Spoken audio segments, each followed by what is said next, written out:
the man I acknowledge as, in my opinion, the Igbo leader we have right now, not just in the diaspora, but also back home as well. I want to commend the World Igbo Congress for the very stellar work they've been doing, and also to thank my dear brother Mazi, who is there, and my very dear brother Dele also.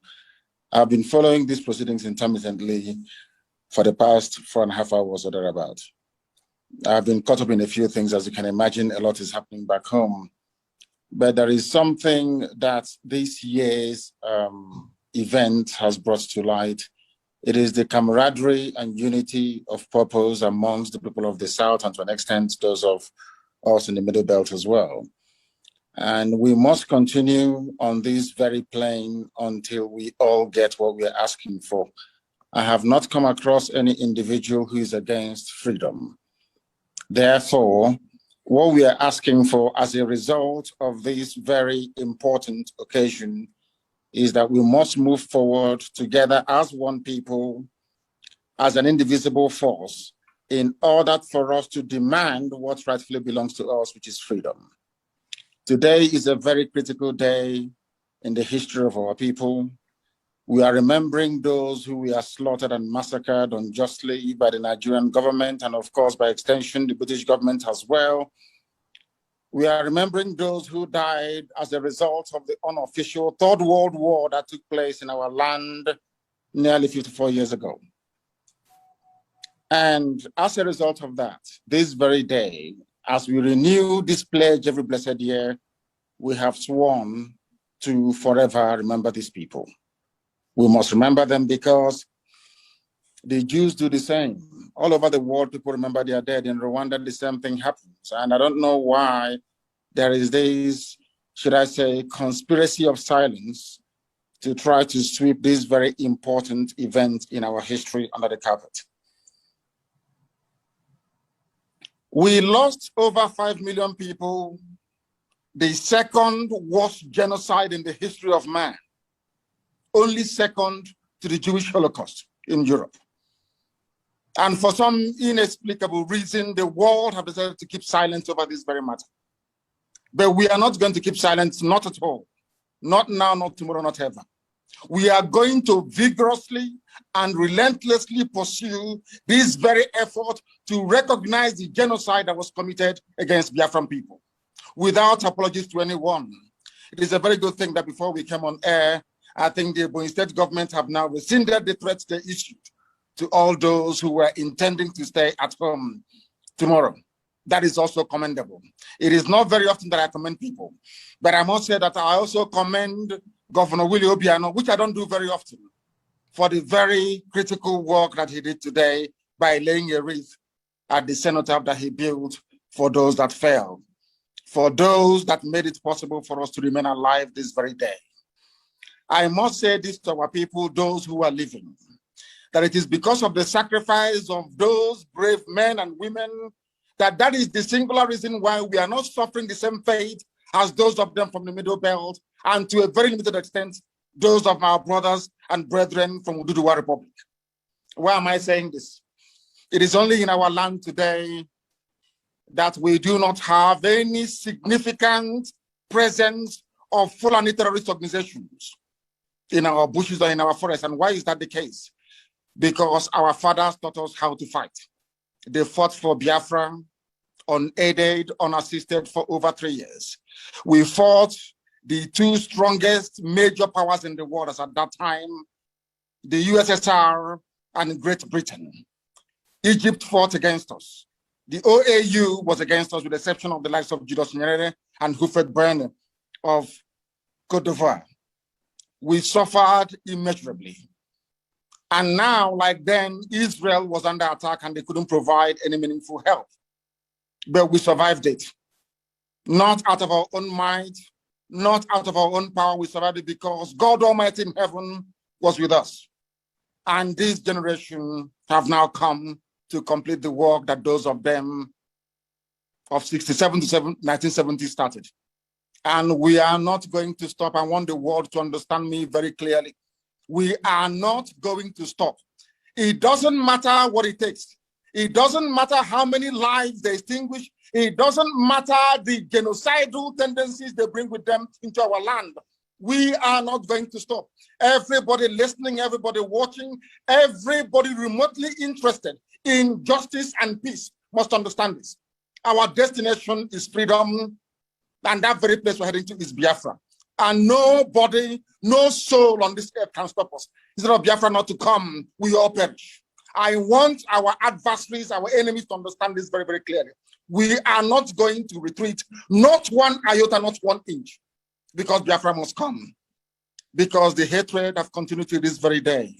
As I'm speaking and addressing all of you right now, they are still arresting, extrajudicially murdering people in our land, people who are alien to our culture, our way of life, our tradition. They are in our land directing their people to slaughter, to kill without mercy. Unfortunately, those we regard as political leaders have connived with these people to ensure the decimation of their own population. That is the type of nonsense we can no longer condone. As you all know, there is no significant Fulani presence in our land because our fathers taught us how to fight. And we are doing so today without apologies to any idiot. We're not going to apologize because we have been apologizing for nearly 50 years. And we have not gotten anywhere in terms of our collective advancement and development in the damnable zoological republic called Nigeria. That is why we must continue what we're doing. And that is why anybody who is remotely interested in the affairs of our people must understand this, that we are determined, doubly determined. 50 years, or should I say 54 years, is a very long time, and 51 years since the end of the war. But now that we have come, or should I say now that God Almighty in heaven has determined that we should come, we are not going to relent. We are not going to do anything whatsoever to jeopardize the sanctity and the holiness of this very mission. We love our people. We love every ethnic nationality that makes up Nigeria as it is presently constituted. We have no hatred towards anybody. We love peace. We love life. We love the progress of other people, but we are in a country where people hate us for no reason, where people despise us for no reason, and we can no longer go on apologizing. And Nigeria as a state, the entire Africa as a continent must acknowledge. The same way they acknowledge the genocide in Rwanda, they must rise up to acknowledge the genocide in Biafra land, or else there will be no peace nor development in the whole of Africa. And I'm not saying it apologetically. I am stating a fact that ought to be forcefully demanded for. And Biafra itself must be restored for those who have come before us, for their sacrifice, for their courage, for their gallantry and their bravery. It is a very good thing today that one of the co-hosts here is our brother Dele, a man that I cherish and I appreciate very much.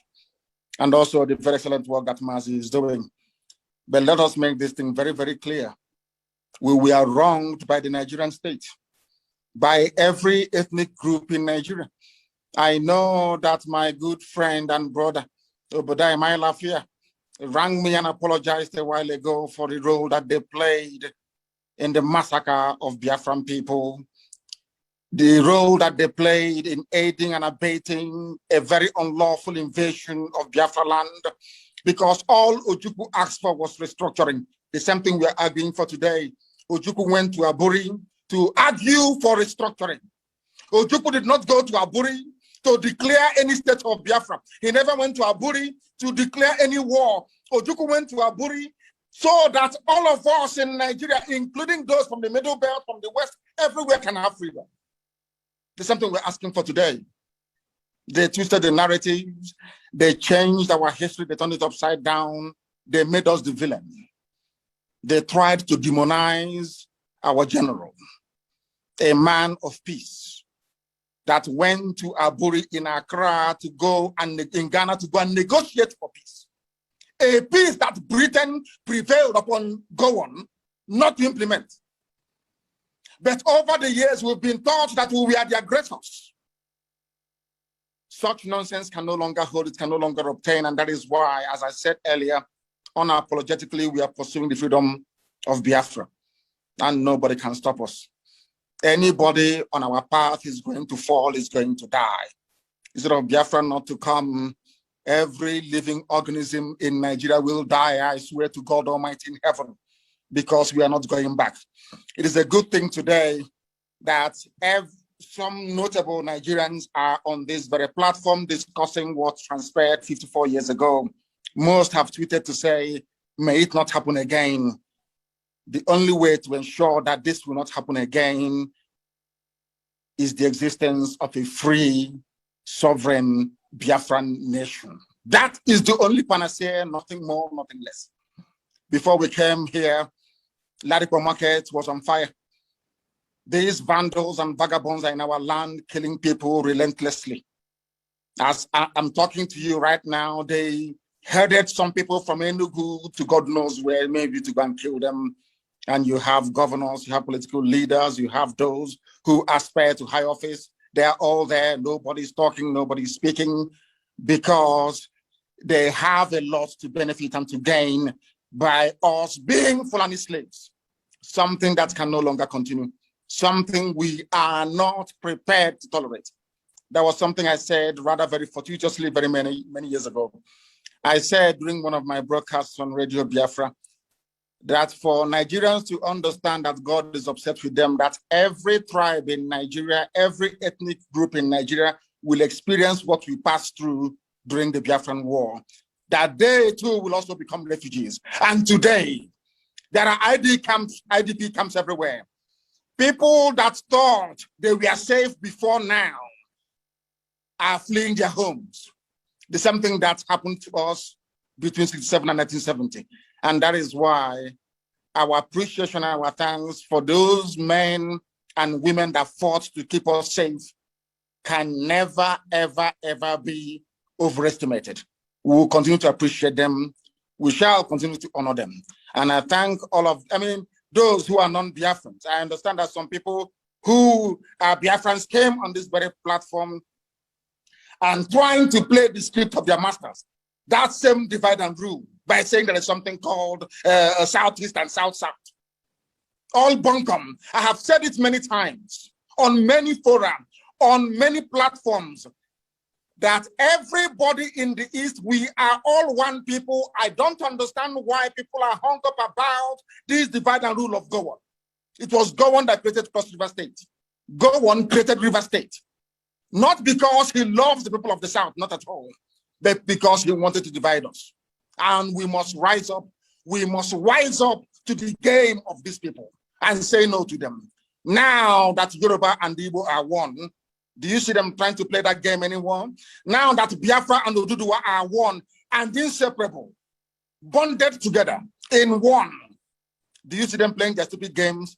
I don't know why some people will come and say they're from Nigeria, they're from South-South, in order to perpetuate that very division, which the Fulanis have cleverly exploited over very many decades and many years. I don't know when we are going to learn. And the sooner we learn, the better for us. I thank all of you once again. And this very effort to recognize the genocide against Biafrans continues until the United Nations and the whole world rise up to this very challenge and acknowledge that a great deal of injustice was done to Biafrans. Tomorrow is our sit at home, complete and utter lockdown everywhere. And as I said earlier, I do commend the governors for coming out and saying that civil servants should not come or should not turn up to work tomorrow. It's a very good thing. We must all be bound together in order to ensure that Nigeria, first of all, takes the blame for what they did. And secondly, that the whole world will rise up to the obligation to the oppressed people and do the very right thing. Once again, I thank you all very much. And my very special thanks to Professor Ejiofor for the very wonderful and sterling work that you're doing, you and your team. Thank you very much.